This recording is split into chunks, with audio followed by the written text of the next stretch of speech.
Hi வணக்கம், welcome to Shenbaga சமையல். நாம் இன்றைக்கி எண்ணெய் கத்திரிக்காய் குழம்பு எப்படி செய்கிறதுன்னு பார்ப்போம். அதுக்கு தேவையான பொருட்கள் என்னென்னா, இந்த மாதிரி சின்ன கத்திரிக்காய் 300 கிராம் வாங்கி வச்சுருக்கேன். 1 கப்பு சின்ன வெங்காயம் தோல் உரித்து கழுவி வச்சுருக்கேன். கொஞ்சமாக கருவேப்பிலை, ஒரு 6 பல் பூண்டு, ஒரு சின்ன துண்டு இஞ்சி. 1 கப்பு வெங்காயம் தோல் உரித்து கழுவி இந்த மாதிரி நீல வாக்கில் கட் பண்ணி வச்சுருக்கேன். 15 பல் பூண்டு, 2 நாட்டு தக்காளி இந்த மாதிரி சின்னதாக கட் பண்ணி வச்சுருக்கேன். 1/4 ஸ்பூன் மஞ்சள் தூள், 2 ஸ்பூன் மல்லித்தூள், 1 ஸ்பூன் மிளகாய்த்தூள், 1/2 ஸ்பூன் மிளகுத்தூள். தாளிக்கிறதுக்காக 1/2 ஸ்பூன் கடுகு, 1/4 ஸ்பூன் வெந்தயம், 1/4 ஸ்பூன் ஜீரகம். ஒரு எலுமிச்சம்பழம் அளவு புளி எடுத்து இந்த மாதிரி ஊற வச்சுருக்கேன். தேவையான அளவு உப்பு, தேவையான அளவு எண்ணெய் நல்லெண்ணெய் எடுத்திருக்கேன். அடுப்பில் பாத்திரம் வச்சுருக்கேன். 2 ஸ்பூன் அளவுக்கு நல்லெண்ணெய் விடலாம். இதில் நாம் கழுவி வச்சுருந்த சின்ன வெங்காயத்தை சேர்க்கலாம். இஞ்சியை நமக்கு இந்த மாதிரி கட் பண்ணி சேர்க்கணும். பூண்டு, கருவேப்பிலை நல்லா வதக்கலாம்.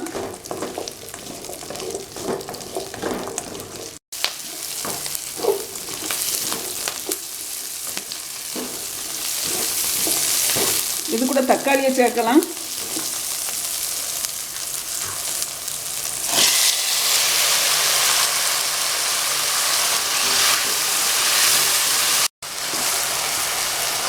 வெங்காயம் தக்காளியும் சீக்கிரமாக வதங்கிறதுக்காக கொஞ்சமாக உப்பு சேர்க்கலாம்.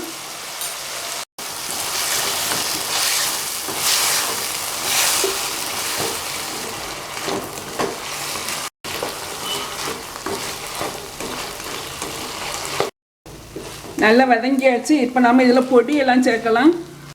மஞ்சப்பொடி, மல்லிப்பொடி, மிளகாய் பொடி, மிளகு பொடி எல்லாம் சேர்க்கலாம். எல்லாம் சேர்த்து நல்லா வதக்கலாம். நம்ம பொடியெல்லாம் சேர்த்த உடனே தீயை குறைச்சி வச்சிடணும். எல்லாம் சேர்த்து நல்லா வதங்கியாச்சு. இப்போ நம்ம அடுப்பு ஆஃப் பண்ணிடலாம். இது கொஞ்சம் ஆறின பிறகு நம்ம இதை மிக்சியில் அரைக்கலாம். இப்போ நாம் கத்திரிக்காவை கட் பண்ணலாம். கத்திரிக்காவை எடுத்து 4ஆக கட் பண்ணணும்.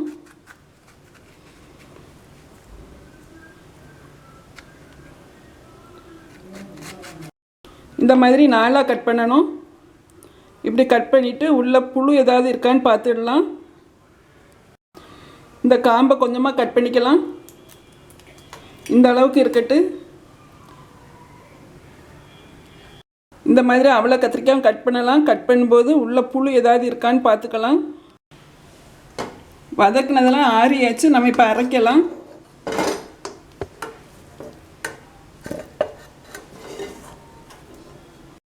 அடுப்பில் பாத்திரம் வச்சுருக்கேன். கொஞ்சமாக எண்ணெய் விடலாம் நம்ம கத்திரிக்காய் வதக்கிறதுக்காக.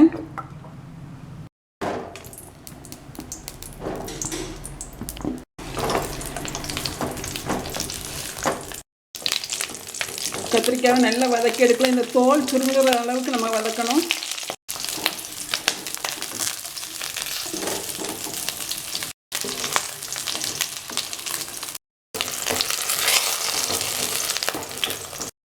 கத்திரிக்காய் நல்லா வதங்கியாச்சு. இப்போ நம்ம கத்திரிக்காயை எடுக்கலாம். எண்ணெயை வடிச்சுக்கிட்டு கத்திரிக்காயை மட்டும் எடுக்கணும்.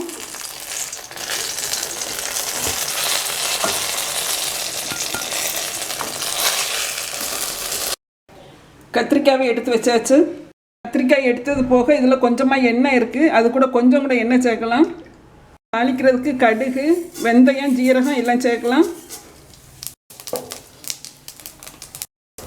கருவேப்பிலை, நாம் கட் பண்ணி வச்சுருந்த வெங்காயம், பூண்டு எல்லாம் சேர்த்து வதக்கணும்.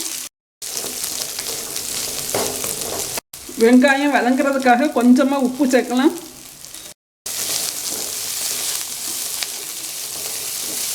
நல்லா வதங்கணும். வெங்காயமும் பூண்டும் நல்லா வதங்கியாச்சு. இப்போ நாம் அரைச்ச விழுதை இதில் சேர்க்கலாம்.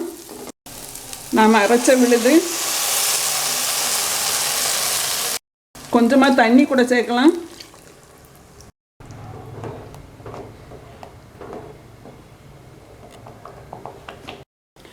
நாம் கரைச்சி வச்சுருந்த புளி தண்ணி இதில் சேர்க்கலாம்.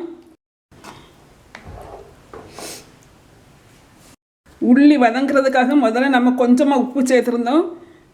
நம்ம அரைக்கிற போது வசக்கிறதுக்கு கொஞ்சம் உள்ளி சேர்த்துருந்தோம். இப்போ தக்காளி உள்ளி எல்லாம் சேர்த்து வதக்கி அரைக்கும் போது கொஞ்சமாக உப்பு சேர்த்துருந்தோம்.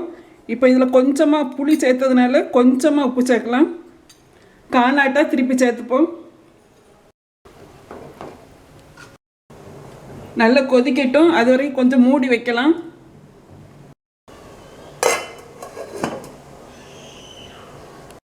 நல்லா கொதிச்சு வந்தாச்சு. நம்ம பொரிச்ச கத்திரிக்காய் இதில் சேர்க்கலாம். எல்லாம் சேர்ந்து நல்லா கொதிக்கட்டும்.